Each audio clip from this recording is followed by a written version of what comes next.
Hi, everybody. My name is Dorn Van Domelen, and I am chair of the Department of Anthropology and Geography. Some of you may know that I'm a geography professor and am a relatively new addition to the department, but I've ended up as chair, and as I've gotten to know all about the really interesting things that the anthropology faculty do. In fact, we can get a little bit of a sampling of that by looking around the Beatrice McDonald Hall a bit. So why don't we go do that?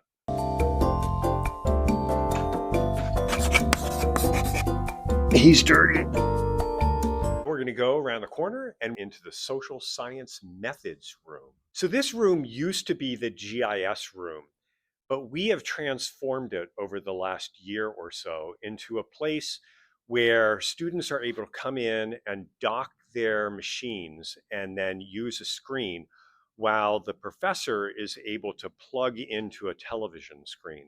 And a lot of funding for this room has come from the Excellence Fund, and we are hoping to continue improvements here, making little changes and some bigger changes with more docking stations in the near future. Okay, well, let's go downstairs and take a look at some of the anthropology labs. The wet lab is where the archaeologists and bioanthropologists start their processing work. And it can be a little bit chaotic in here, but we have actually done a lot to bring some order to it. Although anthropology order is a little bit different from geography order, I think. Dr. Tyvolkoski has a really cool idea to add a colony of beetles, which will be stored over here in our hooded facility. And this is one of the ways that we will be processing bones in the future. We're hoping that as early as next year, we'll be able to have a beetle colony here, which is a pretty cool thing. Um, in the rest of the room, there's all sorts of equipment. There are bones. There are facilities for processing things.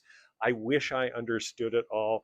I will never understand completely my anthropology colleagues, but they do really do some interesting things. Okay, let's go in the Cultural Resource Management Lab. In the past year, we've done a lot of organization in here, getting the entire collection a little bit tidied up.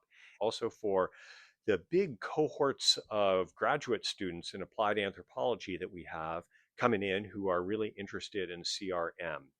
In fact, this past year, we had a cohort of 9 graduate students, and we hope to have a cohort that large in the coming year as well. Let's go into Dr. Ryan Harrod's Biological Anthropology Lab.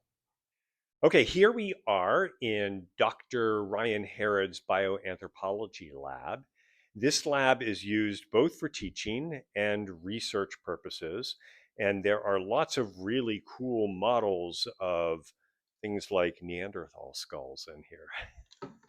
Hopefully you've enjoyed this very brief tour of BMH, and maybe it brings back some nice memories about when you were here. It might have looked a little bit different. The faculty might have been different as well, but the same interesting work is taking place here.